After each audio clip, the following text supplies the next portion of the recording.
Hi, thanks for joining this new video. I'm going to share the pros and cons of the POCO X7 Pro after testing it in case you're thinking of buying it. So, as always, don't purchase the POCO X Pro before watching this video. Consider its launch price of 6,999 pesos. It's clearly a top choice for that price, but it has pros and cons. Let me start with what I liked. There's a 512 GB storage version, which costs more, but even then, it's impressive. It offers reduced bezels, which is great for the price. It comes with IP so it can be submerged and nothing happens to it.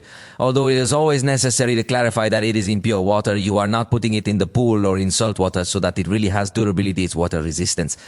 But well, in the price range, it's not usual to see IP69. And the screen is truly impressive. It's an AMOLED display with 120Hz refresh rate, offering a resolution even higher than Full HD. It boasts an incredible brightness of 3,200 nits. The screen's touch sampling rate is a maximum of 22,560 Hz, allowing it to respond extremely quickly to touches. Additionally, its pulse dimming rate is 1,920 Hz, ensuring that it is a very comfortable screen to use. I mean, it's essentially a screen from a high-end device. Additionally, it features a 10-band graphic equalizer. This is fantastic for those who are really into audio and music, because typically cell phone speakers don't have an impressive sound. They often emphasize the middle frequencies. So having access to the equalizer here allows you to achieve the sound you prefer, available through the speakers, not just the headphones. We will also find an X-axis vibration motor that offers a premium experience, which is uncommon in this price range. It provides feedback when you press a button, slide something or type, delivering a premium vibration you don't usually hear every time you're typing. That's for budget devices.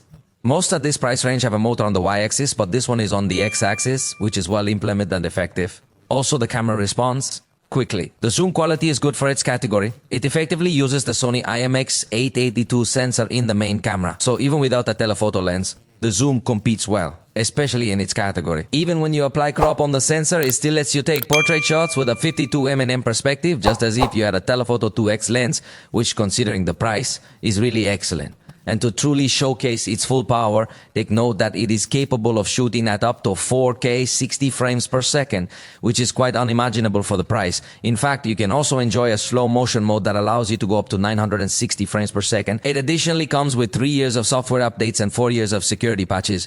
For the price, I believe it delivers perfectly. This device is even capable of recording video in portrait mode while managing to keep some objects in focus. You should consider this because many high-end devices can't even do that, which is exactly why it stands out so much. Even when recording in portrait mode with the front camera, it keeps objects in focus. It really is a performance that, with this kind of details, give me to understand that they are very well polished. It also supports 90 watts load. In my test from 0 to 100 with 15 minutes, it had already reached 42%, and in 47 minutes it finished it completely. It also offers us Wi-Fi 6, Bluetooth 6, and a really outstanding speed for its category. In my test, for example, it took 2-3 seconds to open each of the 16 applications with which I usually test. It took a total of 15 seconds to export a video in 4K resolution, which is a feat that even some flagship devices have not managed to achieve. The suite of games available is quite extensive, especially when considering the added functions.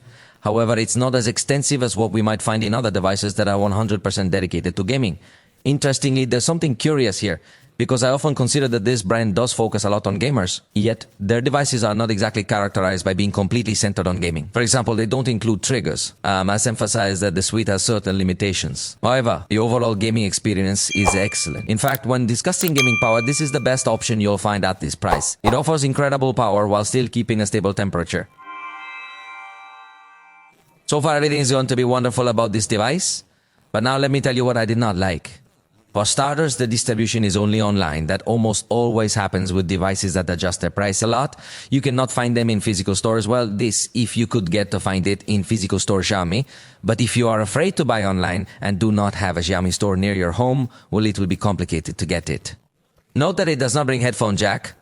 For gamers, this is an absence that weighs heavily, because if you want to enjoy an audio without latency forcibly, you must use USB-C headphones or an adapter. And if you wanted to charge it at the same time, you need another different adapter. Well, it is very complicated by that aspect. The front camera is really bad. It is not that the photos come out lousy and everything is lousy, but in the category like this, you will find much better things. Despite having a 50 megapixel camera, the photos do not look as detailed as they should. The ultra-wide camera does not have a good video recording quality. It is quite noticeable here that they are not devices focused on the overall user experience. However, let's focus a bit more on gaming, for instance. The front camera video quality is also quite lacking. Moreover, there are ads in certain parts of the system that detract from the overall user experience. It's very nice, although you can understand it because it is clear and easy to follow.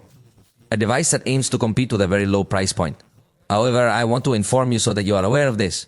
In this case, I might be able to forgive or understand the situation. The one-handed mode bothers me a lot. Its activation is super complicated and also only lowers half of the screen. This is a little detail that might seem very subtle, but at least for my type of user, I usually activate this mode constantly because I'm doing several things and suddenly I have my hands busy and I can't reach a button and, well, here it's impossible. A 6000 mAh battery. The battery life doesn't quite translate into exceptional autonomy. In my test, it doesn't show a significant difference. However, we must consider that it has a very powerful and demanding processor. If you push it to the max, it offers a lot of power but also uses up the battery quickly. And finally, the proximity sensor is virtual. This bothers some users because it occasionally fails to activate properly. It uses microphones to determine if the phone is near your ear.